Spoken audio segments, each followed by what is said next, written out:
Let's just talk about what happened with Ronald Acuna as a case study. So last season, because the fantasy baseball industry is relatively conservative, people are like, "Oh no, not Ronald! Like I'm not taking. Oh, Ronald's going at 60. That is ridiculous. I'm not willing to pay that price." By the way, you draft snake, you're not paying.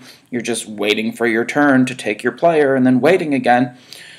And no one wanted to take Acuna, but Acuna, if you saw the upside and you wanted to win leagues, you know what? Here it is. Here's the money tip.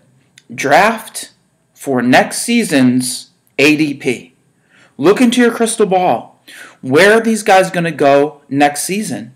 And I said to myself, well, with the skill set that Ronald Acuna has and the hype and the domination, we might be looking at a phenom that goes round 1 next year.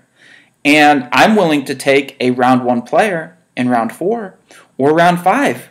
Round 5 is waiting. I would have taken him in 4.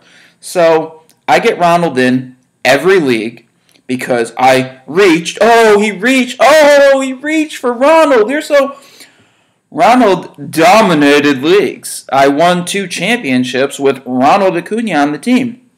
And so what's happening this season is Ronald Acuna panic. Oh my God, I was busy taking Josh Donaldson, and I didn't take Ronald Acuna 2 rounds later because I was scared and I don't want to, it's too risky. And, Ronald ended up dominating. The guy with Ronald probably won the league because he was the best player in the second half when you need to be winning games. And now Ronald's going 1. I mean, Ronald was a round 1 player. And unfortunately, I won't be able to get Ronald in 5 again this season. And, I used that window to get a bunch of Ronald and win a bunch of leagues with that. And it's important to speculate. And you can miss, but when you hit, you've got to hit big. That's how you win fantasy leagues.